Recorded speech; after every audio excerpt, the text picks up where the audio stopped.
It is Veterans Day. I did want to say something about my brother and my father. They were both veterans, so we could have a moment of silence.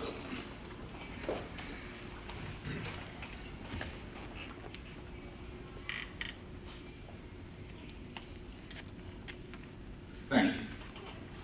I want to introduce Dr. Peter Willett, who will introduce tonight's speaker. I hope you know where the reception will be in the front of the hospital, and there's bathrooms right outside the door. That's all my job is. So, thank you for coming in. Introduce Dr. Peter Willett. Thank you. I'm Peter Willett. I'm an internist here at the hospital-based. I'm the Chief of Hospital-Based Services for the Employed Physician Group. I oversee the education of the Georgetown medical students. We're very lucky to have with us here today Dr. Robert Lustig. Dr. Lustig is an emeritus professor of pediatrics in the Division of Endocrinology and a member of the Institute for Health Policy Studies at UCSF. After graduating from MIT and Cornell University Medical College, Dr. Lustig completed a pediatric residency at Washington University, St. Louis, and then went on to complete a fellowship in pediatric endocrinology at UCSF and in neuroendocrinology at the Rockefeller University. He also holds a Master of Studies in Law degree from the UC College of the Law San Francisco, which he obtained to help hone his policy work. Dr. Lustig was head of the obesity program at UCSF for 16 years prior to his clinical retirement in 2017. He has well over 150 peer-reviewed publications, as well as numerous other abstracts and op-eds, and several documentary and podcast appearances. He is the author of 3 well-received books that include Fat Chance, The Hacking of the American Mind, and Metabolical, as well as a cookbook. He has lectured across the country and around the world in the pursuit of metabolic health.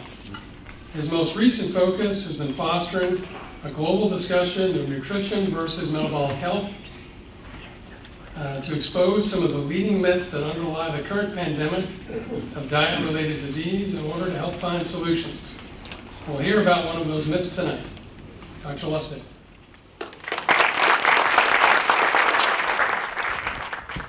Well, thank you, Dr. Willett, and thank you, Mr. Dolan, Ms. Dolan, the whole Dolan family.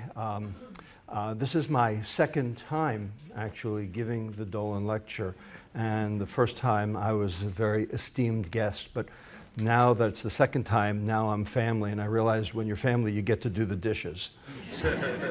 So you'll see me in the pantry later on today. I wanted to take tonight to alert you to a problem. We got a lot of problems. Found out about a few more of them just a few days ago. But this problem actually relates to that problem as well, and you will see why it's a problem as we go. And I hope that when you walk out of here today, you will actually think a little bit differently about your fellow human, medicine, and what we need to do to actually solve our problems. Okay? This is more a philosophical, legal discussion than it will be a scientific one. But it's the science that brings the philosophy to the fore. Okay? So, before I change the next slide, I want to ask the people in the audience, who here can give me a definition of the word epistemology? Anybody know what epistemology is? Anybody? The study of what? It's an ology, so it's the study of something. It's the study of what? It's the study of knowledge is what it is. Okay, it's the study of knowledge, and there are 3 pillars of knowledge. There's belief, truth, and justification. So basically epistemology is how do we know what we know and why do we think it's true? That's what epistemology is. What's the opposite of epistemology? Faith. Faith? No. because faith is belief, and belief is in epistemology. So what's the opposite? So I didn't know either. I'm glad nobody here knows, okay? So I didn't feel so bad when I learned a new word, okay? I was asked to give a talk at a symposium last year at Stanford University about the new science of agnotology. Agnotology. Now, has anybody ever heard that word before? Agnotology? I had never heard it. I'm 67 years old. I had never heard of agnotology. But everyone's heard of agnostic, right? So agnotology is the science and study of ignorance. Ignorance. Now, I'm not talking about lack of knowledge. That's in epistemology. We're talking here about willful ignorance. Choosing not to know something. Not to believe something, not to do something. That's agnotology. And turns out they invited 14 speakers from all over the world to talk about this. And I was pretty surprised at how everyone that came to this talk basically found a few recurrent themes. And that was the whole point of the symposium, was to find the recurrent themes as to why humans would choose to ignore something, especially when it was not in their best interest. And that's what we've got today, without question. Okay? So we had the tobacco guys, we had big meat, we had economics. Naomi Oreskes, anybody know who she is? She's the one who wrote, she's the Harvard professor who wrote Merchants of Doubt about the tobacco industry. She wrote, she was talking about Milton Friedman. It was remarkable. I was off the charts. Art, how could art have agnotology in it? But it does. Okay, firearms, gun violence, that's pretty obvious. Climate change, reproductive choice, deep fakes, intellectual debt, data loss, subhumanization, atrocity, and I was left to pick up the pieces in terms of medicine. And there's a lot of agnotology in medicine. And so I'm going to talk to you about the biggest one, the one that basically sort of pervades everything else that goes on and everything else that we do today. And that's why I said, I hope you actually walk out of here a better person as well as a bit more informed consumer because of today. Okay? So there's a taxonomy to this agnotology. There's factual agnotology. You don't want to believe that something happened. For instance, Holocaust denial. Object agnotology, you don't want to believe that something exists, like trans kids. Technical agnotology, you don't want to learn how to do something, like cooking. Do you know that 1/3 of Americans don't know how to cook? Is it that they don't know how to cook, or they choose not to know how to cook? Really? 1/3? Well, that's part of one of the problems. So does heating things up count as cooking? Depends on who you ask. But tonight we're going to talk about emotional agnotology, okay? Don't want to empathize with others. Don't want to believe that somebody is hurting.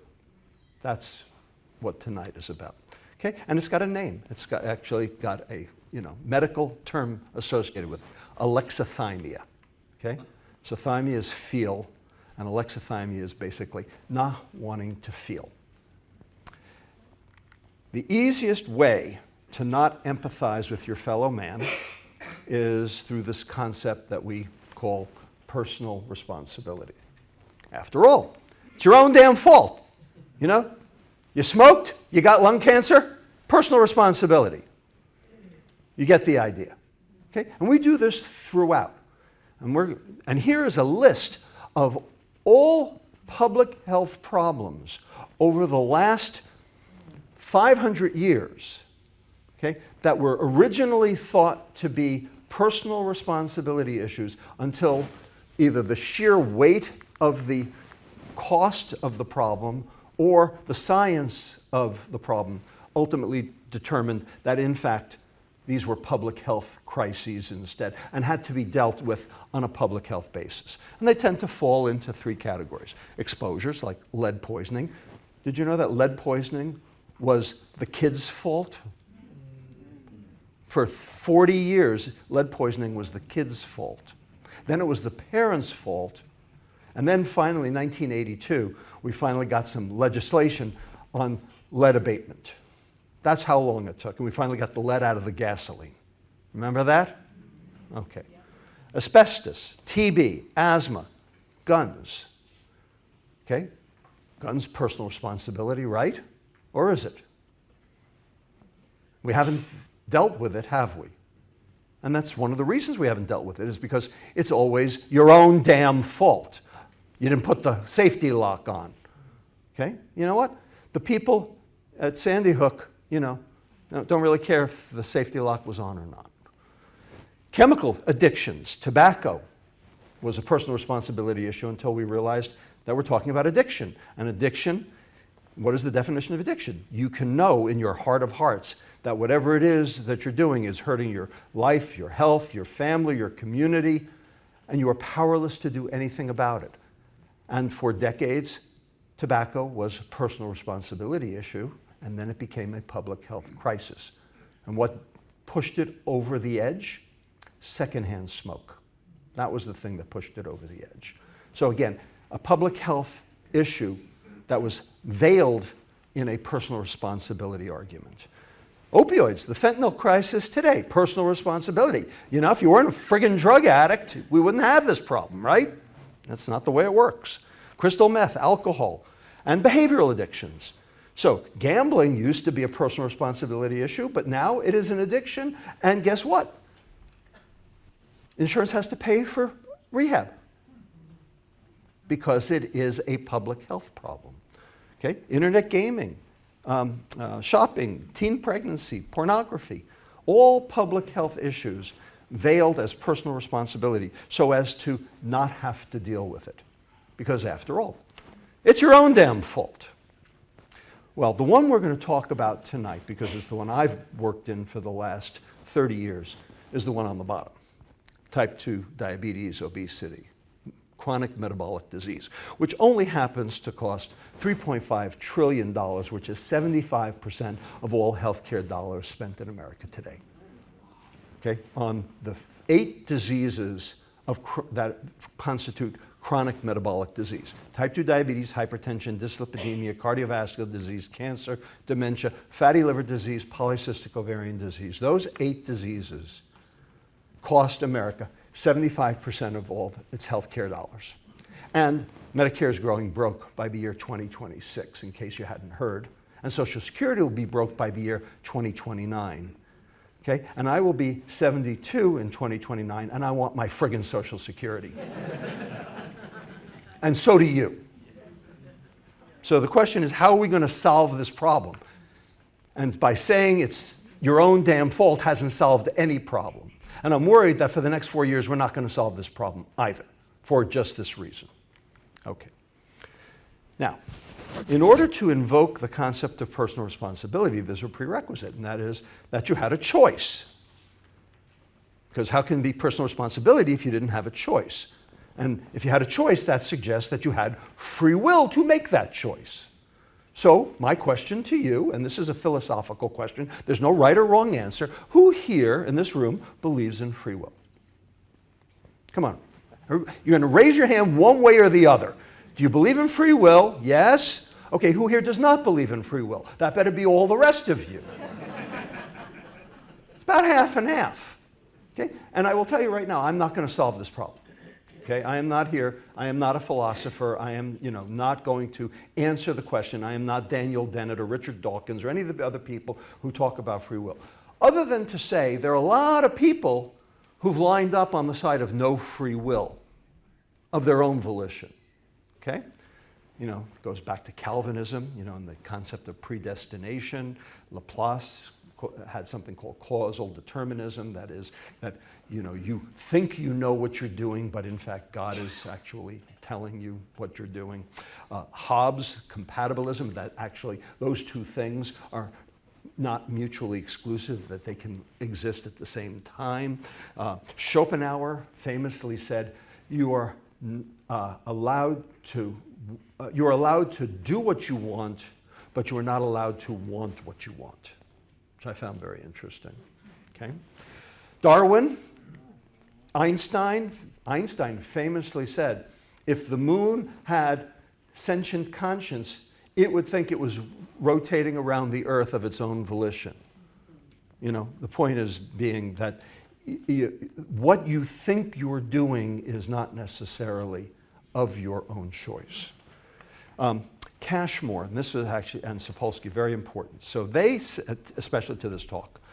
So Anthony Cashmore is the head of biology at the University of Pennsylvania, and he published a paper in 2008 in PNAS called The Lucretian Swerve, Personal Responsibility, Free Will and the Criminal Justice System, and argued that the only reason that we say that we have free will is to be able to punish offenders.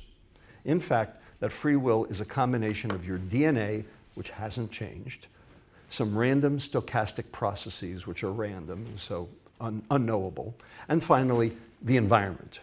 So of those, the only thing you can actually manipulate is the environment. And in fact, manipulating the environment changes your free will, changes your choices. And that's what I'm going to show you today. So this is very, very steeped in this concept that Cashmore first espoused. So our DNA has not changed, but our environment sure has. So let's see how the environment has altered our behavior. For obesity, it starts with this right here.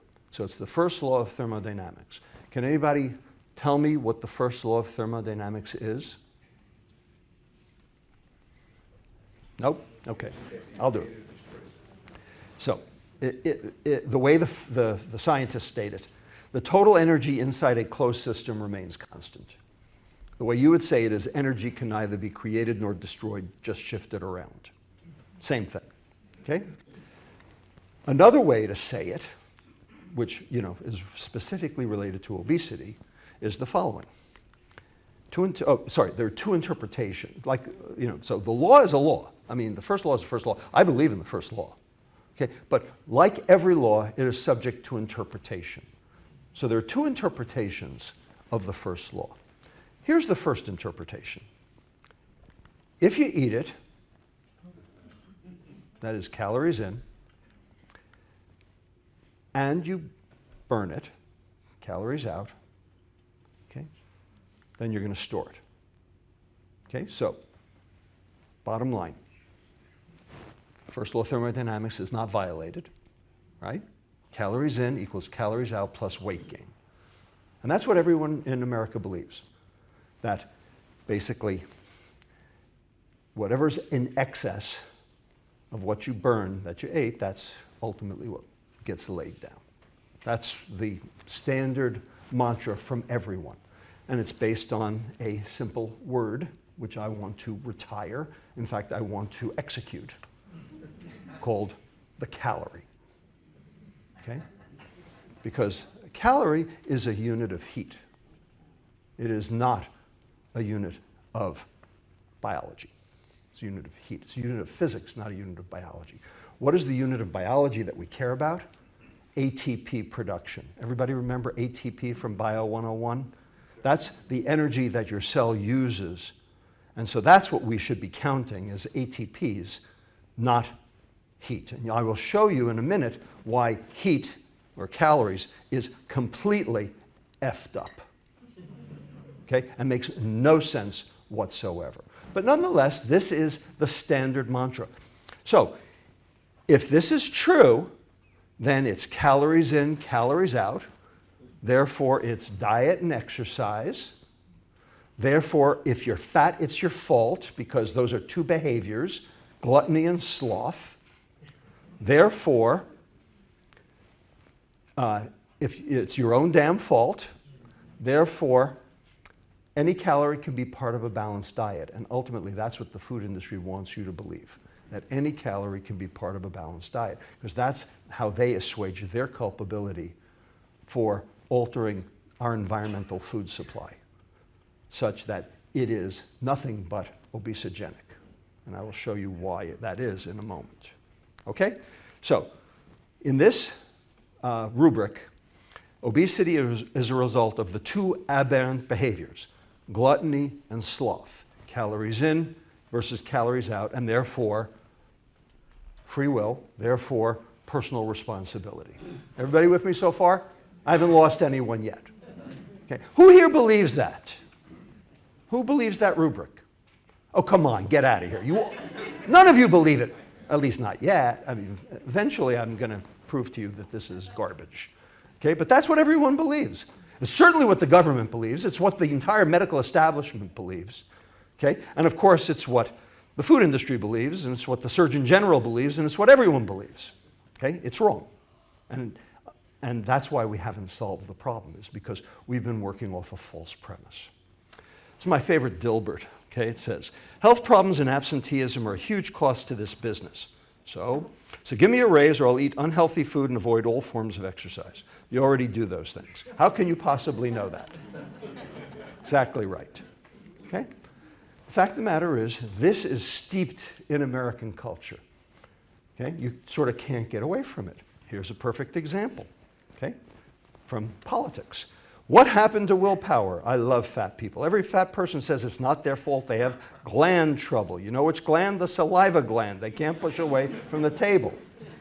Okay? You get the idea. Okay? How about this one? Okay?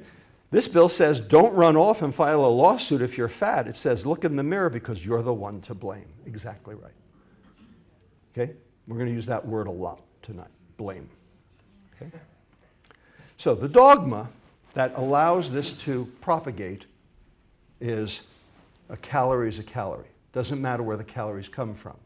So you can get your calories from carrots or cheesecake or Coca-Cola or kumquats. Doesn't matter. Because if you eat more than you burn, you will gain weight. If you eat less than you burn, you will lose weight.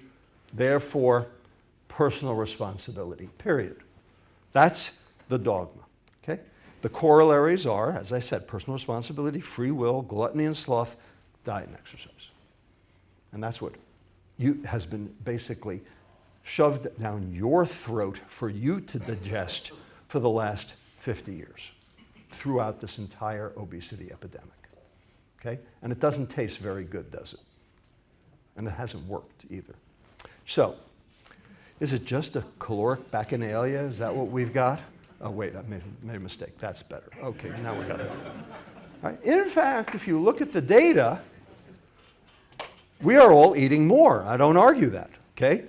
American men are eating 187 calories a day more than they did 25 years ago. American women, 335 calories a day more than they did 25 years ago. And teens are eating 275 calories more than they did 25 years ago, accounting for the adolescent obesity rise. So there's no argument that we are eating more. The question is cause or effect. And you don't know. Not from this, you don't. So people point to fast food, and indeed, fast food is definitely on the menu for this problem, no argument. Okay, so over there on the left, we have the original White Castle hamburger at 210 calories. Okay, in the middle, we have Bob's Big Boy over here at 610 calories. And on the right, in the midst of the obesity epidemic, Hardee's had the temerity to offer us the Thick Burger at 1,420 calories. And of course, if you go to Carl's Jr. today, you can get the $6 burger at 2,300 calories, more than the calories that you need for an entire day, in one meal. So it's pretty obvious it must be about the food, it must be about the calories, it must be about personal responsibility, because who in their right mind would go to Carl's Jr.? I can be on record saying that.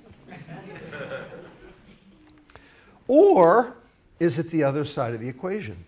Is it an activity famine? So what we have here are ages from 9 to 19, and we're looking only at girls, white girls in the white circles, black girls in the black circles. And we're looking on the y-axis at physical activity as measured by something called METs, basically, like an accelerometer. Okay? And what you'll notice is that it's going down with age for both races, But by the time the black girl hits age 15 or 16, she's lying prostrate on the floor, not even moving. So it must be gluttony and sloth. It's the Carl's Jr. burger and not getting off the floor. Therefore, personal responsibility. Or is it? Or is it? So now I'm going to turn to one of the great philosophers of America, Mark Twain, who famously said, education consists mainly of what we have unlearned. In fact, everything we know is something we have unlearned, because that's the point of research, that's the point of overturning the previous generation's dogma. Okay? The only dogma is there is no dogma. That's the dogma. Okay? Everything changes. Okay? Everything we knew 10 years ago is already wrong. Everything we know today is going to be wrong 10 years from now. Okay? That's just the way it's been, and it's the way it will continue to be. And the reason is because knowledge is not a straight line. It's a zigzag. But ultimately, like Martin Luther King said, it points toward justice. It ultimately points toward the truth. Okay? So, I'm here to ask you to take that zigzag journey with me and rethink this issue. Okay? There are 4 reasons to doubt this formulation of personal responsibility. And here are the 4. First, on the left is a study that was done about 4 years ago now, looking at body temperature in the United States over the last 150 years, all the way back to Civil War records. You know that you learned in school that a human body temperature is 98.6 degrees Fahrenheit. Did you not? Wrong. Not anymore, it's not. Do you know what the average body temperature today is? In all of you sitting here? 97.0 degrees Fahrenheit. 1.6 degrees Fahrenheit lower than your Civil War ancestors. Now, there's only one way to explain that, because body heat is 40% of your food, because 60% is recovered by your mitochondria as ATP. The other 40% is lost due to the inefficiency of heat. So if your body temperature is going down, that means your heat production is going down, which means you have mitochondrial dysfunction. You are making less ATP today than your ancestors did 150 years ago. And this has absolutely nothing to do with food or exercise. This is something wrong with your mitochondria. And in fact, 93% of all Americans manifest at least one form of mitochondrial dysfunction, of metabolic dysfunction. Okay? So this is not, this is not explained by you eat too much, you exercise too little. This is something inherent in all of your cells, which of course is one of the reasons for chronic disease. And we actually know what it is now. Number 2, on the right side, okay, this is a study about now 15 years old, looking at laboratory animals in captivity all around the United States, okay, whether it be in zoos or be in laboratories. Bottom line, on the same diet, on the same, chow, okay, with the same environment, all of these animals, and it doesn't matter which one you pick, all going up in weight. Now, how do you explain that if they're all eating the same damn thing? And they all have the same opportunity to expend energy as they always did. Why are they all gaining weight? And this is not humans. These are animals. Okay? Do animals have free will? That's a tough one. All right, so that's problem number 1. Problem number 2, no one chooses this. No one chooses to be obese. And to be honest with you, no child chooses to be obese. I'm a pediatrician, and I have to stick up for children because nobody else will.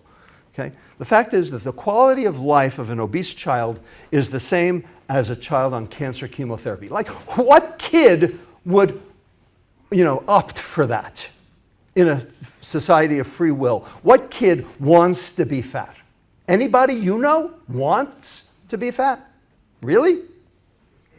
It's going to get worse. Number 3, this isn't just America. This is not just the UK, it's not just Australia, it's everywhere. Childhood obesity is on the rise in every country. Pick your country. Okay? 175 out of 185 countries, according to the FAO, all have rising rates in childhood obesity. And they don't have our food, but something's up. Okay? Even in countries that don't, argue or, augur for personal responsibility. And number 4, and this is really sort of the kicker, this is the sine qua non, this is your in-your-face moment. Okay? We have an epidemic of obese 6-month-olds. They don't diet and exercise. In fact, we have an epidemic of obese newborns. Okay? They're already fat before they've even come out of the womb. So, any hypothesis that you want to proffer to me about what's going on here, you have to explain this too. And you can't. Because it does not follow energy balance.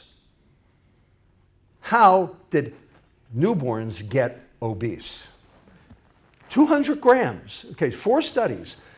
US, South Africa, Israel, Russia. 200-gram increase in body weight over the last 25 years. And when you stick those kids in a scanner, it's all fat.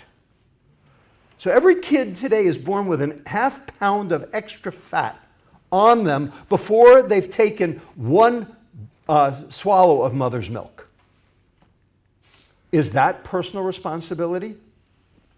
If you want to argue for personal responsibility, explain that. You can't. I.e., QED, debunked. This is bullshit. I'm calling bullshit on all of you. In fact, 15 years ago, I actually edited a book with a whole bunch of scientific articles called Obesity Before Birth, Maternal and Prenatal Influences on the Offspring. This actually has fostered a whole medical discipline known as the DOHAD, okay? The determinants of health and disease, okay? And it's basically all the things that go on before you're born, called developmental programming and epigenetics. Who's heard of epigenetics? It's a big topic right now, okay? Because we found out that genetics doesn't explain any of this problem, but epigenetics actually does. So these are methylation marks, and anybody interested in longevity and aging, okay? Now there's methods for determining your epigenetic age, which actually determines whether or not you're keeping up with your chronologic age or whether you're surpassing it and whether you're going to die early. The higher your epigenetic age, the quicker you're going to die. Okay? And it turns out that those things are set before you're born. Okay? So this is the way I really want you to think about the problem, okay, in these next set of slides. Probably the most important slides I'll show you is the next 3. Okay? This is a Venn diagram of the entire US adult population.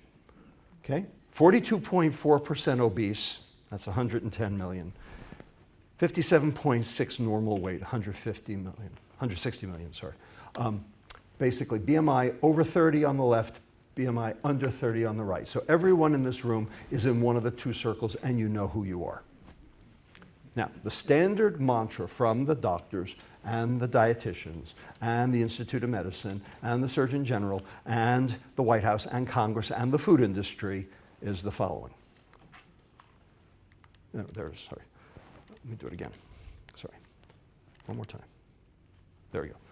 Okay, 80% of these obese individuals, 80% of the 42.4%, okay, they're sick. They're fat, and they're sick. And they're sick because they're fat. And if they would only just diet and exercise, we could solve this problem. That's what everyone says. Okay? This is not true. Not true. First of all, there are 2 problems with this. Number 1 is It is true that 80% are metabolically ill. I don't argue that. That's true. But that means 20% of the obese people are not.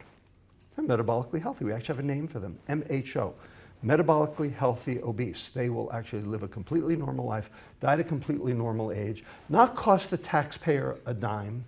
They're carrying extra subcutaneous or big butt fat, which is metabolically inert. Did you hear that? Metabolically inert. The subcutaneous big butt fat is metabolically inert. It's the visceral belly fat that actually drives disease. Okay? Conversely, 70% of the normal weight population have the exact same diseases as do the obese. Normal weight people get type 2 diabetes, hypertension, dyslipidemia, cardiovascular disease, cancer, dementia, fatty liver disease, polycystic ovarian disease too. They get them too. Now, they get them at a lower prevalence. I don't argue that. Okay? 60% versus 80%. So without question, obesity is a risk factor. And I don't argue that. That is absolutely true. Obesity is a risk factor, but it's not a cause. And the reason it's not a cause is because normal weight people get fat, they get sick too. Okay? And when you actually look, there are more thin sick people than there are fat sick people, and the thin sick people are calling the fat sick people the problem. That's just plain old unfair. Okay? And when you do the math, turns out that's 75% of the US population that are sick. And I can prove it to you. If you think I'm lying to you, I can prove it to you.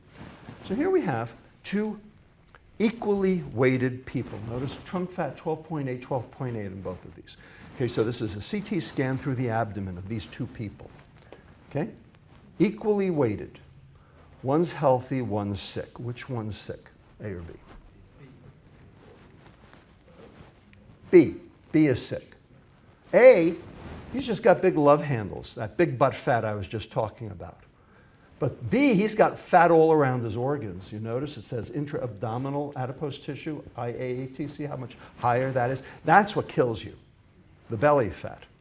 Okay? So the fat is not the fat. It doesn't matter if the fat is here. What matters if the fat is here? And this is old news, apples versus pears and what have you. But we understand what's going on here now, and we understand what causes each of those fat depots.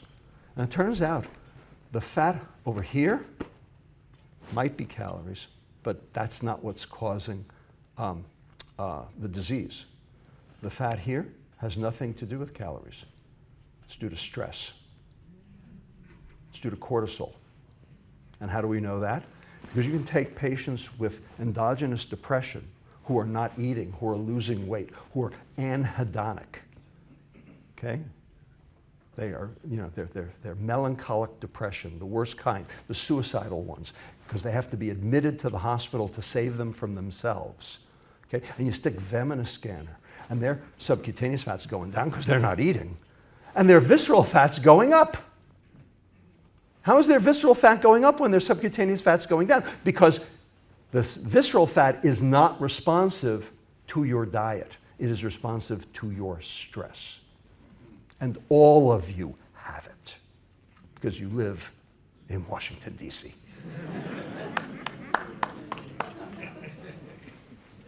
Don't worry, I live in San Francisco. It's not a whole lot better. But you get the idea, okay? Different fat depots, different risks, different causes.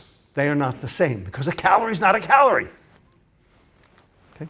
In fact, as I said, 93% of Americans manifest at least one manifestation of metabolic dysfunction. Okay? Am I debunking? Am I breaking through? Okay. So this leads us to the question of, well, what are we measuring? Well, we're measuring gluttony and sloth. We're measuring two behaviors, right? And we're saying that it's because you eat too much, exercise too little. So what's the definition of behavior? Right from the dictionary. A stereotyped motor response to a physiological stimulus. So a thought is not a behavior. Okay, an action is a behavior. So it has to be seen from the outside. A motor response. Not a cognitive response, but a motor response. Everybody got that? All behaviors have a motor component, or they're not behaviors. The argument that I'm going to make is that the behavior, all behaviors, actually have a biochemical basis. Okay? That's where we're going. Behavior is really biochemistry. So the question I'm asking, and I'm asking you to go along with me, what are the biochemical underpinnings of gluttony and sloth? I will tell you right now, there's one thing you have to know, just one. Okay? So I'm going to keep the science to a very minimum on purpose. Okay? Now, Kelly Brownell, one of my colleagues who used to be the dean of the public health school at Duke, wrote this book many years ago called Food Fight, and he quantified something called the toxic environment. You know, that term's been used by many people over the years. Okay, and what he meant by the toxic environment is, you know, the fact that food's available all the time, it's available at gas stations, you know, it's cheap, it's promoted heavily, designed to taste really good to keep people eating. All true. And then on the activity side, like, you know, we're talking about, you know, energy expenditure, lying prostrate on the floor. You know, there's decreased walking and biking, little PE, screen time makes kids inactive. The question, all these things are true. The question is cause or effect. Do these things occur because they're the cause of the obesity, or do these things occur because they're the result of the obesity? That's what I'm asking. Okay? Just because they correlate doesn't mean they're causational. That's the key here. Okay? So, the toxic environment is a euphemism for our altered behaviors. Is there something more insidious? Is there something poisonous that we are exposed to in our current environment that is actually driving the obesity epidemic? Are there chemicals? Are there biochemicals? Are there external chemicals? Is there stuff in the water? How about those lab animals who gained weight over 25 years, eating the same chow? How'd that happen? Is there something in the water? Is there something in the food? Is there something in the air that could be promoting obesity? Well, it turns out, yeah, there is. Okay? So 2 articles that I had something to do with. Okay? Fact is, we have something called environmental obesogens. Obesogens, chemicals that promote adiposity unrelated to its caloric value. Okay? Unrelated to its caloric value. So obviously if something has calories, you'd say, well, that's why. But what if something doesn't have calories, but it's still driving weight gain or driving adiposity? And that's what we're talking about. It turns out there's a whole host of them. Okay? You're sitting on them right now. Okay? Because there's flame retardants in all of those chairs you are sitting on right now. Okay? That flame retardant is called PBDE. We put it in the kids' clothing and in their mattresses so they don't go up in flames when the cigarette falls on it. It's an obesogen. It actually drives adiposity by binding to specific receptors in adipose tissue cells to make them grow.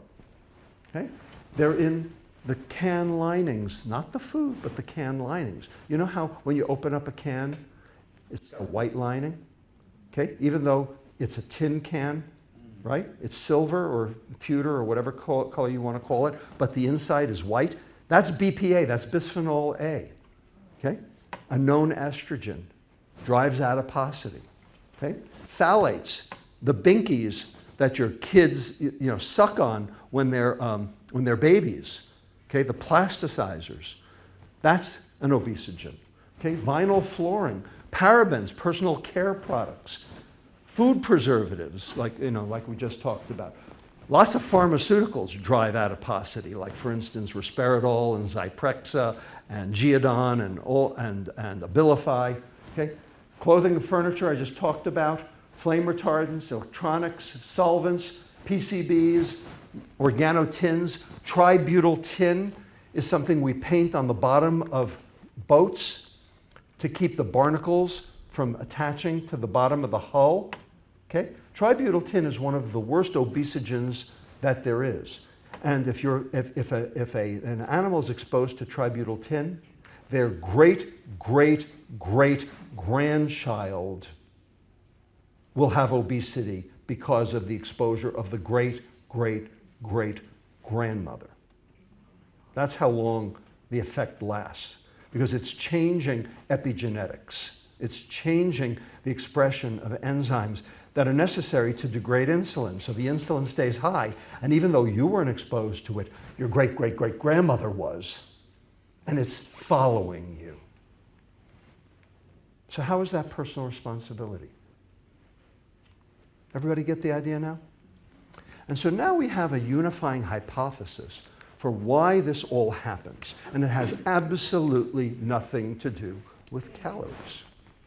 What it has to do with is what are known as reactive oxygen species, also known as oxidative stress, also known as oxygen radicals. It's what causes hemoglobin A1C.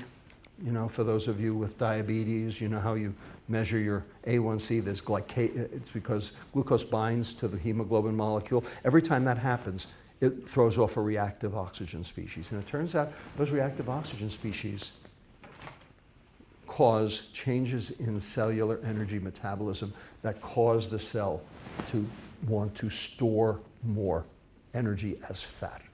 Now, why does it do this? Because when you're burning food in mitochondria, you're going to generate reactive oxygen species. It's part of, you know, the business of life. It's the energy of life. It's the tricarboxylic acid cycle. It's basically how you make ATP. You're going to generate ROSs. Now, the goal is to quench those ROSs, get rid of them, and that's what antioxidants are for. Everybody familiar with the concept of antioxidants? Okay, they're to get rid of the reactive oxygen species. Now, the problem is ultra-processed food doesn't have very many antioxidants, and so we're not consuming the number of antioxidants that we need, and so the reactive oxygen species are going hog wild. Now, the problem is that our reactive oxygen species are telling the cell, hey, I'm burning energy right now. If I've got any excess, it has to go store. It's a signal inside the cell to store. The more ROSs, the more storage. And the ROSs can come from your diet, or they can come from these chemicals. And so what they're doing is they're mimicking inside your cell energy sufficiency. And if you have energy sufficiency, then you're going to take any excess and you're going to lay it down as fat. So it turns out that the energy balance model and the carbohydrate insulin model, basically the things we were talking about before, the calories and the insulin, are actually secondary to the ROSs. And the ROSs are secondary to our crappy diet, which, by the way, we didn't make, the food industry made for us, and also all these chemicals that we've thrown in the environment that we can't do anything about. They're now baked into the cake. But we could do something about the food. Okay? And if you don't understand this, or actually if you do understand this, okay, this is a lot of science, okay, but it actually explains how the cell processes energy. And it does it through something called NAD. Anybody familiar with NAD riboside? It's a longevity agent that, you know, they're throwing about right now. Okay? The point is, it's to alter this process, because this process is about ROSs, and the goal is to get the ROSs down. And so if you take NAD riboside by mouth, it's supposed to do that. It doesn't work very well, but it's the idea. Okay? Now, it turns out those ROSs affect the liver in one way to increase glucose release, which ultimately means insulin release. It causes the fat cell to increase lipid synthesis, thereby laying down more fat. It tells the brain that you need to eat more, and it tells the pancreas to release more insulin to lay down more fat also. So all of these organs are doing different things, but they're all coordinated in a way to generate excess adiposity because of this mimic signal that isn't even food. Now, how is that personal responsibility? Okay, now, the worst of the worst, the big kahuna, the 2,000-pound gorilla, is this molecule fructose, the sweet molecule in sugar, because it generates ROSs like nobody's business. Okay? It is 7 times more potent than glucose at generating reactive oxygen species. Okay? And we're not dealing with it. because fructose is not glucose. It exerts metabolic effects having nothing to do with its calories. It affects de novo lipogenesis, the turning of carbohydrate into fat. It affects glycation, I've already explained to you. It affects the microbiome, and it also is addictive. So basically, it turns on your reward center, so this feels good, I want more. And so you up your food intake, so then it becomes a question of addiction. Okay? And we've already said that addiction's not personal responsibility, right? Like smoking and like drugs. All right? Fructose's hedonic properties work on leptin in the brain. It mimics starvation, makes you want more. It has direct effects on the reward center to basically make you want more. Okay? It's basically, its actions are akin to alcohol at every level, including the ROS generation. Alcohol, the worst ROS generation, that's why alcoholics get cirrhosis, because of the ROSs. Okay? And fructose inhibits mitochondrial function. So let me show you that here. Okay? Here's glucose in green. Here's fructose in red. Glucose stimulates, this is mitochondria here. Glucose stimulates two enzymes here, AMP kinase and this other one down here, HADH, hydroxyacyl-CoA dehydrogenase. Two enzymes that actually make mitochondria work better. So glucose, for lack of a better word, we can call good, because it makes more mitochondrial ATP, which is a good thing. Fructose, on the other hand, is in red for a reason, because it inhibits three separate enzymes that are necessary for mitochondria to do their job. It inhibits AMP kinase. It inhibits ACAD-L, acyl-CoA dehydrogenase long chain, which is necessary to turn the fatty acids into 2 carbon fragments so you can burn them. And it also inhibits this guy over here, CPT1A, carnitine palmitoyl transferase 1A, which regenerates carnitine, which is the shuttle that allows the fatty acids to get into the mitochondria for burning in the first place. The sum total of which is that fructose inhibits mitochondrial burning, whereas glucose increases mitochondrial burning. So sugar is half toxin. Half toxin. Ron Kahn, the CEO at Joslin Diabetes Center, said about this study, the most important takeaway of this study is that high fructose in the diet is bad. It's not bad because it has more calories, but because it has effects on liver metabolism to make it worse at burning fat, right? As a result, adding fructose to the diet makes the liver store more fat, and this is bad for the liver and bad for whole body metabolism. Exactly right. I couldn't agree more. Okay? So a calorie is not a calorie, because fructose is not glucose. And fructose is in everything. And who put it there? Did you? Who put it there? Department of Defense? The Department of Defense. Oh, I like that. I like that. I like that. Okay? Same people who put the fluoride in the water. Is that it? In fact, this isn't even my study, but it might as well be. In sweet death, fructose has a metabolic toxin that targets the gut-liver axis. That's exactly right. And we can't resist it. National Geographic said so. Okay? And certainly kids cannot resist it, because they don't even have receptors for the other taste. They only have receptors for sweet. Okay? This is the study I'm going to show you now. This came out 2 weeks ago. And I actually had to revise my slide set to make sure that I included this next study in here. So this you may have seen in press releases around the media. Okay? This is a study of the UK before and after their sugar rationing ended in 1953. Okay? So before 1953, they were still in sugar rationing from World War II.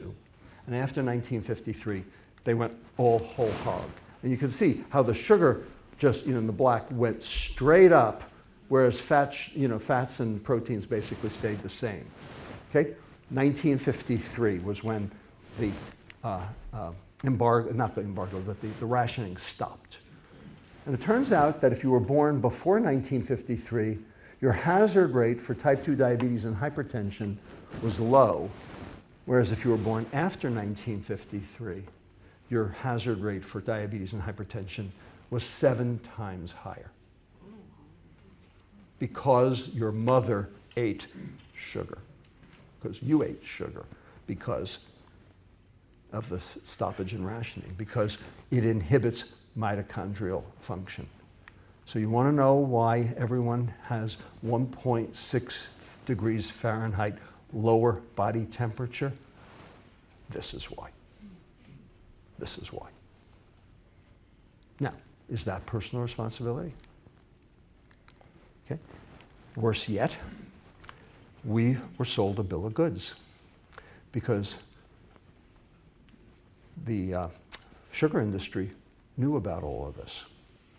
And they actually had a coordinated campaign, which they won awards for, to get Americans to stop thinking about sugar and start thinking about fat as the primary problem in our diet. They actually influenced the National Institute on Dental Research. Okay? They, instead of thinking about nutrition as a cause of dental caries, they wanted the NIDR to have the NIH develop a caries vaccine. How's that caries vaccine working for you?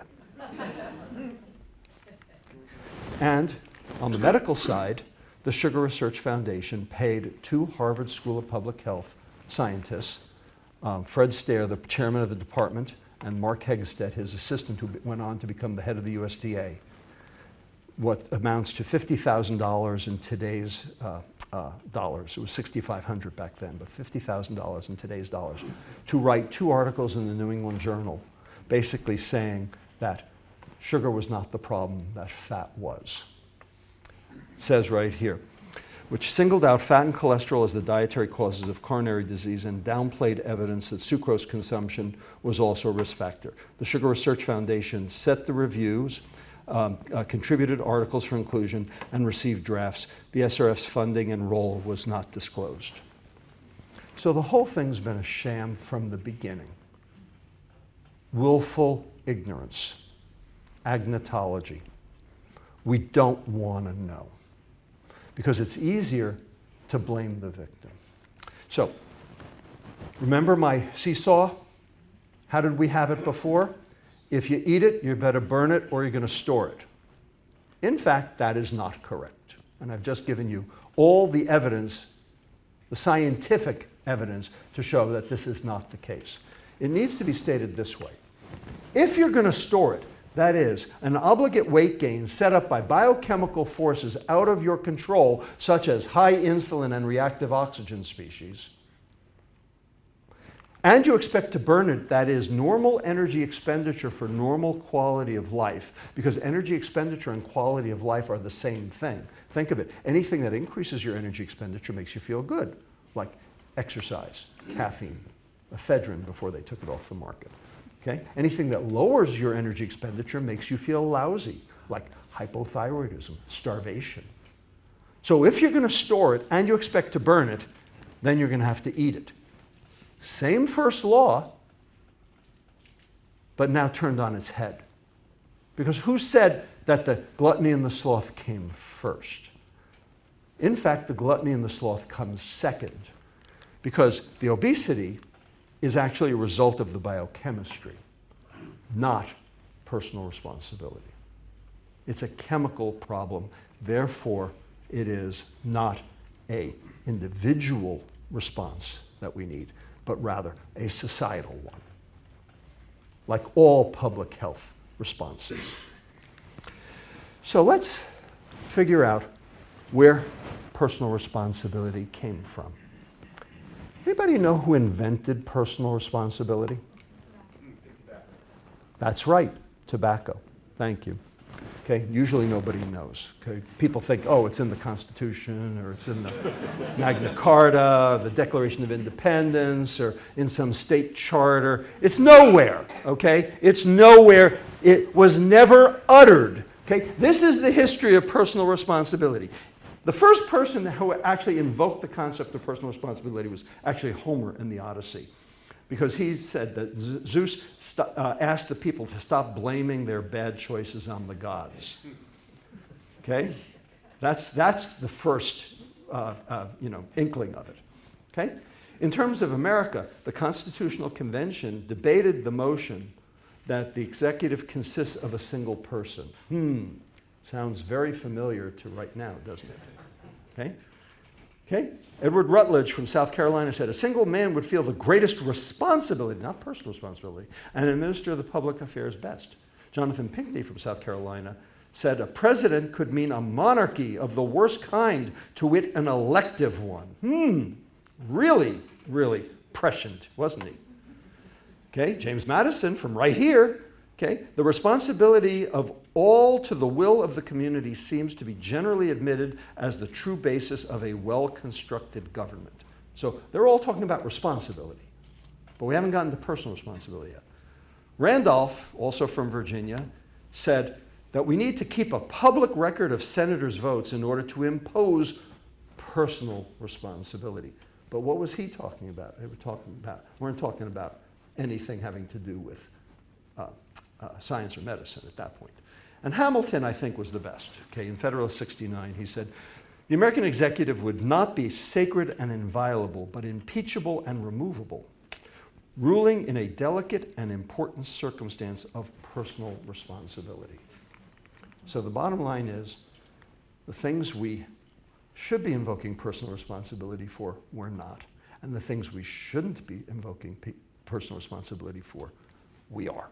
We've gotten it completely wrong from the get-go. In fact, who said to the tobacco industry? Exactly right. The tobacco industry invented personal responsibility, and I'll prove it to you. Okay? So here we have the Washington Post and the New York Times from 1952 up through 1965, looking for articles on the health harms of tobacco, because that was when the Doll paper came out saying tobacco was the proximate cause of lung cancer. And so, there was a lot of, excitement about that. And then, of course, we had the 1964 Surgeon General's report, which actually equated tobacco with lung cancer. Everybody familiar with that? So this is what led up to that point. And you can see lots and lots of excitement in the literature, in the lay literature. But what was the response of the tobacco industry? So you'll notice, not very much. So now we're looking at references to personal responsibility in the lay literature. Almost nothing for all those initial years, because they weren't being threatened yet.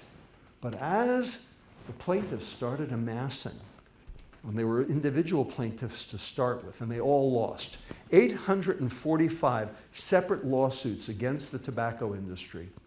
843 were thrown out on summary judgment.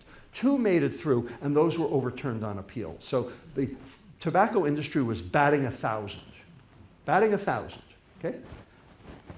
So you started seeing some once the individual plaintiffs started amassing, you started seeing them developing this concept of personal responsibility, because they were getting killed on the science, because the science was very clear, okay? But they needed to invent another reason for you to smoke. Well, nobody put that cigarette in your mouth. Nobody lit it for you. Personal responsibility, right? That's where it came from, okay? It's not old, it's new. But it took America by storm, because I guess we're all very libertarian and want to invoke this in order to basically blame everyone else. Okay? And that word blame is going to come back again. Okay? In fact, when Cipollone v. Liggett, which was the biggest threat to the tobacco industry, came along and reached the Supreme Court, okay, that's when personal responsibility just jacked up like crazy, okay? So in fact, personal responsibility was their method to assuage their culpability for their own malfeasance. And ultimately, we caught them in their lie, because they said that nicotine and tobacco and cigarettes were not addictive. And we had the data and the science to prove them completely wrong, and they knew. That's what it took, okay? So personal responsibility is not freedom to choose, as we think it is. It's actually freedom to blame. It's a form of alexithymia. It's a form of agnotology. It is a form of not wanting to know. Because after all, it's your own damn fault. Another example, okay? that's more related to what I do. Everybody remember this? Remember when Bloomberg tried to get the big gulp ban in New York? Okay, and he got, shot down by the New York State Supreme Court for actually a bad law, a red flag law case. Okay, it was called Boreali v. Axelrod, 1986. Basically, Boreali wanted to smoke in public places, and Axelrod was the New York City Health Commissioner, and so there was a New York State court case against it. And they decided, no, Boreali had the right to smoke wherever the hell he pleased. Okay, and so what happened? That's when New York State legislature started banning cigarettes in bars and in restaurants and in public atria and in hospitals and making it impossible to smoke anywhere. So they basically legislated Boreali out of existence. And that is, of course, the whole point of the check and balance of the legislature against the judiciary. Okay? The point is that the food industry tried to do the same thing by invoking this concept of personal responsibility. Okay? So, is it your own damn fault, yes or no? When you've got all of these biochemical forces that are actually altering your behavior on both sides of the equation.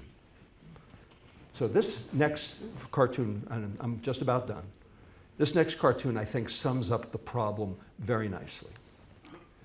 Limiting sugary drinks infringes on my God-given rights to stick you with the bill. And that's what we've got. And that's what we've got. And the question is this okay? Knowing what you know now, is this okay? Does this need some form of societal intervention? Or is it okay to let personal responsibility ride?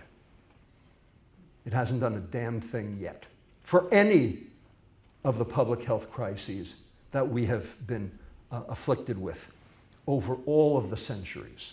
Why would you expect it to work now when the science says it can't? Because biochemistry is greater than our ability to inhibit it, our behavior. It's just that simple. So alexithymia is emotional ignorance. You don't want to know something. You don't want to do something. You don't want to feel something. You don't want to feel compassion or empathy toward anyone else. One manifestation of alexithymia is the promotion of personal responsibility. The freedom to blame is not the freedom to choose. It's the healthcare version of Schadenfreude. Everybody familiar with Schadenfreude? Taking delight in the misery of others. That's what personal responsibility is. You want to be guilty of that?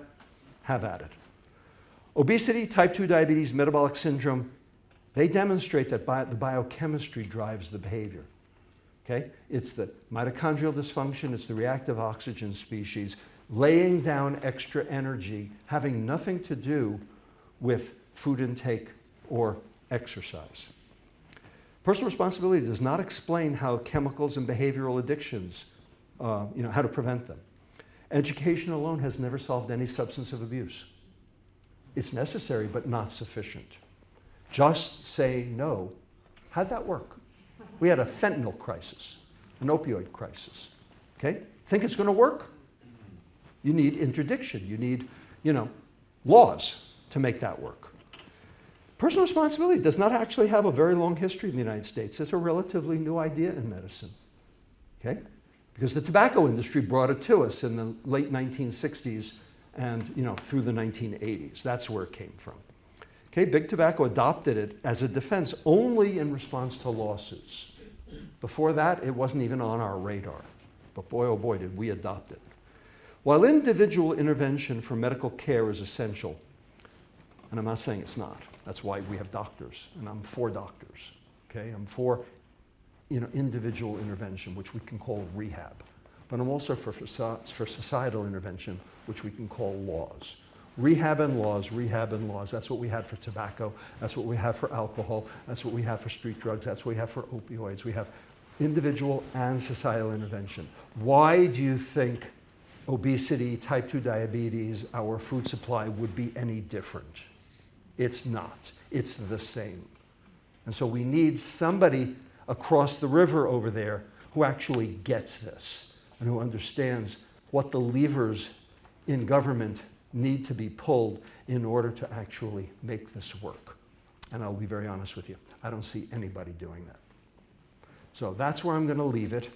I want to thank you for your attention. I hope I've educated you.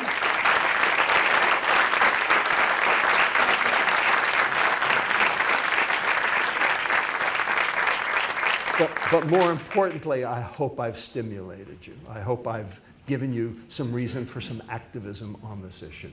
Okay? And the next person who tells you it's personal responsibility, okay, stick it to them, okay? But yeah, and questions, I'm happy to answer questions. Your premise is, as I gather, is that this is a 100% done deal.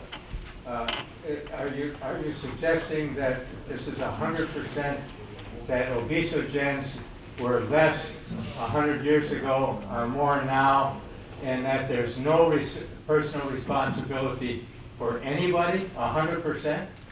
So the question is this really 100%? That there were no obesogens before and now there are obesogens now, and that's the entire reason for it? So is there even a sliver of personal responsibility to be had out of this, or is it 100%? Here's what I can tell you. I can tell you it's 100% biochemical. That's what I can tell you. So here's my question to you. All right? It's a rhetorical question back at you to answer because the response will actually tell you what I think. Okay? If you are a nicotine addict, okay, can you quit yourself? I didn't quite hear you. If you're a nicotine addict, if you're a cigarette addict, if you're a tobacco addict, can you quit yourself? Can you bring enough cognitive inhibition to bear to be able to quit yourself? Yes or no? I don't know for 100%, but there may be some who can do it. That's exactly right. Very few, but there are some. If you are a heroin addict, can you exert enough cognitive inhibition to be able to get clean all by yourself? Yes or no? Well, I would answer the same. There are some who can do it, probably not many. Very few, very few, very few. So the fact that they exist argues that it's not 100%. I agree, it's not 100%. But the overwhelming majority of society who is suffering from both nicotine or heroin addiction cannot do it without assistance. And that's why we have now, Nicorette gum, okay? And we also have, tobacco stoppage programs. And we also have, all sorts of things, that are built in for opiate addiction, very specifically to help. Those are personal interventions. And we also have all sorts of societal interventions to make sure that we have interdiction at the border to prevent those things from happening, et cetera. Okay? And, and we also have the FCTC in terms of, the Master Settlement Agreement to try to bring tobacco consumption down. The point is we need both individual and societal intervention, both. So I'm not discounting the role that behavior plays in trying to mitigate these problems. So I'm not saying it's 100%. But if all you say is it's personal responsibility, then you're saying it's 0%. And that, I can tell you, is absolutely wrong. No, I'm with you. I'm with you. But obesity and drug addiction and alcohol addiction are not quite the same. Yes, they are. That's obviously, I need to give this lecture again. They are the same. They are exactly the same. That is my point. If I didn't convince you, then I have more work to do, clearly. Yeah. I had a question regarding the tipping point. How much do you think the Nixon administration's recommendation from Earl Butz to go to fructose syrup was the tipping point versus some of the other factors that you mentioned with the mattresses, et cetera? It was one of them for sure. I'm not going to say it's the only one. There were actually, I have a slide, I don't have my computer with me, but I have a slide of the top 10 things that the US government did to foment the obesity epidemic. That's one of 10. There are a lot of them. Okay? It goes all the way back to the sugar tariff, which is from 1790. It's the second oldest piece of legislation in the entire history of the Union. It's still in place today, believe it or not. Okay? We also had the Farm Bill, okay, you know, the original Farm Bill from 1933, because we had the Dust Bowl, okay, and we also had the Depression all at the same time. So we had a destitute population in the American Southwest who was dying from starvation, and all the food was in the Northeast. And we had to get the food from the Northeast to the Southwest to save a whole bunch of people's lives. The problem was if you put the food on the railroad cars, by the time it got to the Southwest, it would be rancid. So they had to start processing it. That's when food processing started. That's when they started putting, 10-pound bags of flour on railroad cars, baking it up, at the destination. Okay, and we saved an entire population. And that made sense all the way through World War II. But then it stopped making sense. But the industry figured out, hey, I can make money at this. So we doubled down and we made it worse. And that was the beginning of processed food back in the late 40s. It reached its heyday in the 60s. And then you got Earl Butz basically saying, row to row, furrow to furrow, get bigger, get out. That led to monoculture, that led to corn, but it was not until the advent of Hurricane Allen in 1980, which destroyed the Caribbean sugar crop, that the rest of the food industry started saying, hey, we need a homegrown sugar alternative, and that's when high fructose corn syrup took hold. So it wasn't, yes, Butz set the stage, but it actually wasn't Butz who made obesity happen. That actually started later. That's why it started around 1980, even though Butz was around 1968 to 72. Yeah. You talked about the damage fructose introduces in terms of mitochondria activity, but is it just fiber that curbs that when you're eating fruit, or are there other factors? So, thank you for the question, and I'm going to you're absolutely right. Okay, so one of the reasons that fruit is good but juice is bad is because the fruit has fiber. And think of it this way. How many oranges can you eat at a sitting? One, maybe two. If you eat four, you will throw up. Okay? Literally, you will throw up. Okay? Whereas how many glasses of orange juice can you drink at a sitting? So how many grams of sugar, fructose, are in an orange? About 4. Okay? How many grams of fructose are in an 8-ounce glass of orange juice? 28. About 24. Okay, so you're getting 3 times the amount, and you can have another glass too. Okay? The fiber makes it self-limiting. Okay, because you can't overdo it. When God made the poison, he packaged it with the antidote. But ultra-processed food is fiberless food. They took the fiber out of the food on purpose because you can't freeze fiber. I'll prove it to you. Go home, take an orange, put it in your freezer overnight, take it out in the next morning, let it thaw, try to eat it, see what you get. What do you get? You get mush, right? Why do you get mush? Because the ice crystals macerate the cell wall, prevent and let all the water rush in. Hey, food industry knows that. So what do? Squeeze it and freeze it. Now it lasts forever. Now you've got frozen concentrated orange juice. What you've done is you've taken a fruit, and you've turned it into a commodity that you can sell on the commodities exchange because it never goes bad. That's the definition of commodity. Storable food. That is what a commodity is. All right? So it's very good for profit. It's very good for the industry. It's very bad for us because that was the antidote. So the question is, what could we do about that? Well, of course, we can eat real food, which is what I'm really for. But full disclosure, I'm on this. Okay? This is mine. I am the co-founder and chief medical officer of a company that has made a proprietary fiber. This is it. It's called Munch Munch. Since you asked, I'm bringing it up and I'm announcing the full disclosure right now. Okay? It wasn't part of the talk. Okay? What this is in this packet is a microcellulose sponge, 7 microns in diameter, so the size of a red blood cell. Your tongue can't discern it, because your tongue, it's got to be 12 microns or greater for your tongue to be able to see it. So this is colorless, odorless, tasteless, textureless. You can add it to food, any food that's non-aqueous. You can't add it to a beverage, but you can add it to any food that's non-aqueous. You can add it to chocolate, you can add it to bean dip, you can add it to microwave lasagna. You pick it, okay? It can go yogurt, ice cream, it can go in anything that's non-aqueous, okay? And what it does, you swallow it, enters your stomach, starts to swell as soon as it hits water. It expands 70-fold over its original size, gives you a feeling of fullness. Okay, that's not really the main thing how it works. When it expands, it exposes the nooks and the crannies in the sponge, right? Sponges have nooks and crannies.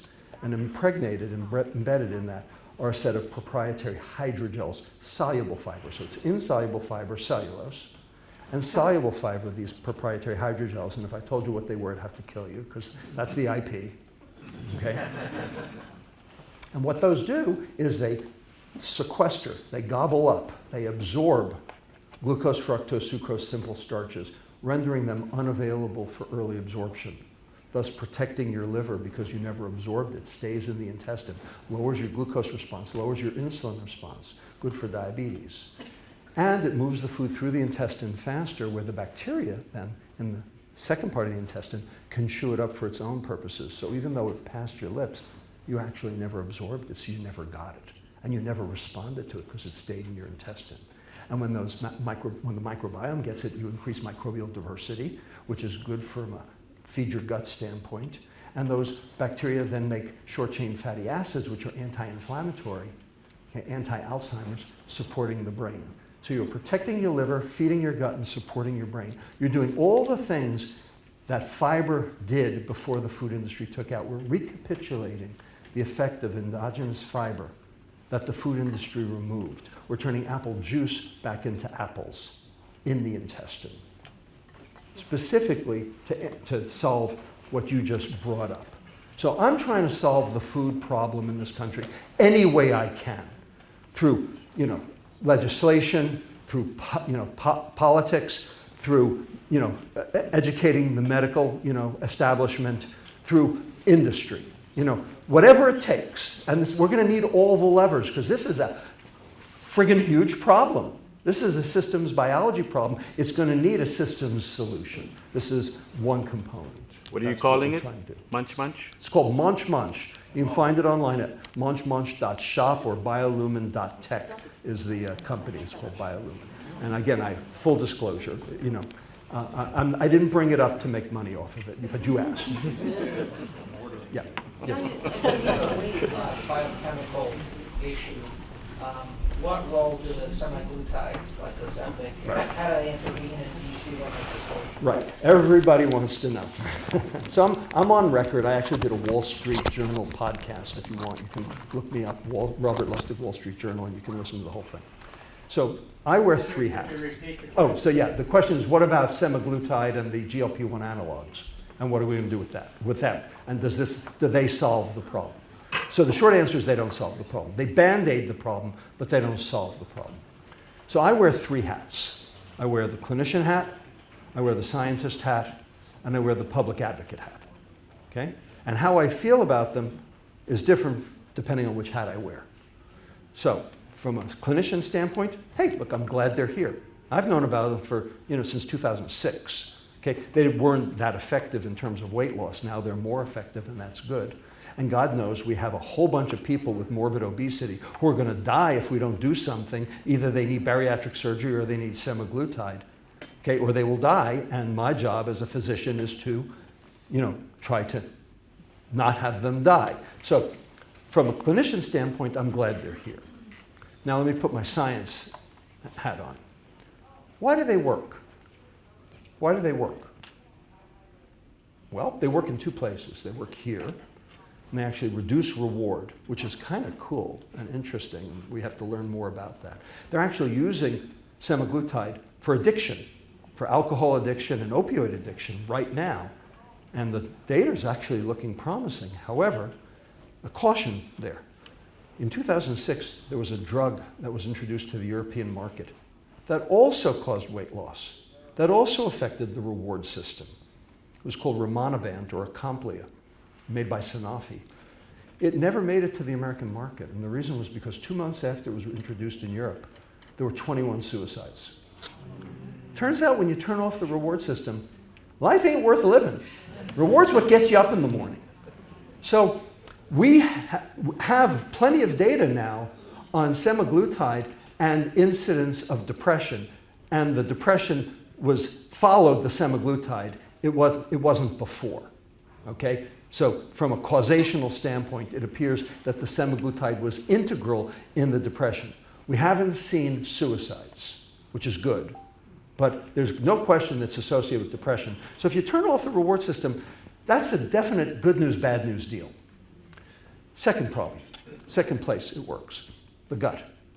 So it delays gastric emptying. It doesn't move the food through the intestine fast enough. You know, you have this thing called peristalsis that moves the food through. You need peristalsis. One of the reasons semaglutide works is because when you delay gastric emptying, you still got the food in there, you can't eat anymore. That's why everybody who goes on it starts vomiting, has nausea. It also causes pancreatitis, and worse yet, 3.4% of patients who go on semaglutide end up with gastroparesis. Stomach turns to stone. And half of those, when you stop the semaglutide, the gastroparesis does not get better. And there is a lawsuit against Novo Nordisk right now for gastroparesis, because guess what? The package insert, the warning label that comes with it, doesn't say gastroparesis, even though 3.4% of patients get it. You think that's a little bit of a problem? I do. Okay? In addition, when you lose the weight, what are you losing? You're losing equal amounts of fat and muscle. Now, losing fat is good, but losing muscle is not. And everyone will tell you, losing muscle actually predicts death. Okay? Ask any little old lady who breaks her hip whether she wishes she had a little bit more muscle. Okay? So what else causes equal loss of fat and muscle? Starvation. Exactly. Starvation. And that's how it works, because it's making you starve. Now the question is that the way you want to lose weight? Plus, 2/3 of the people who take semaglutide lose weight. 1/3 don't. They don't tell you about those. They don't tell you about the responders. And 1/3 of the people who go on semaglutide actually come off it within 2 months.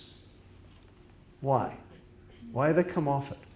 And anybody who comes off it, all the weight comes rushing back, because you haven't actually fixed the problem. All you've done is band-aid it. All you've done is bypass the problem. The problem's still there, or the weight wouldn't come rushing back. So that's a lot of reasons from a science standpoint to be a little concerned about this. And finally, then, the public health advocate hat. Last one. Yes, the medicine does work. And I'm not saying it doesn't. It does. Okay? Mean 16% weight loss. Now, if everyone in America who qualified for Ozempic got it, that would be $2.1 trillion to the healthcare system, which is currently $4.1 trillion. So it'd be a 50% surcharge over what we're paying now. And Medicare is going to be broke in 2026, and Social Security is going to be broke in 2029. Do you think we can take a $2.1 trillion surcharge over what we're paying now and get away with it?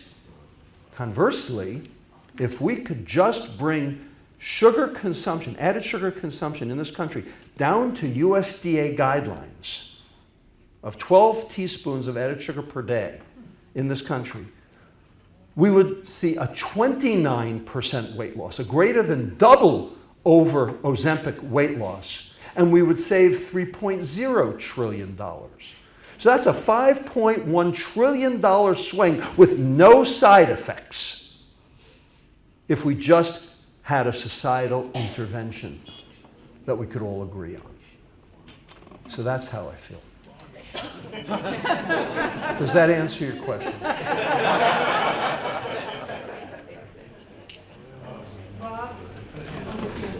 So, please. Hey, thank you, doctor.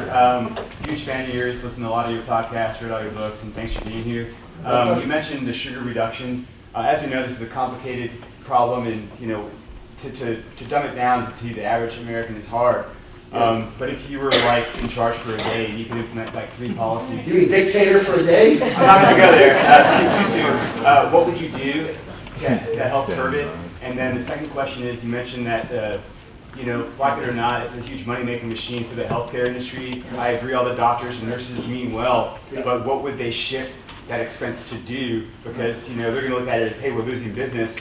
What's that money going to be spent on? 2 excellent questions. Thank you. So the questions were, if I were king for a day, dictator for a day, dictator for a day, what would I do?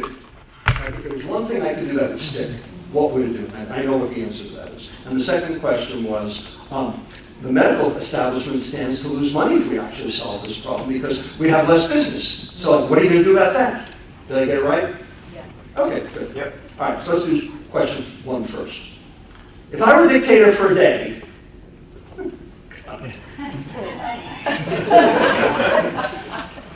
there's one thing I would do.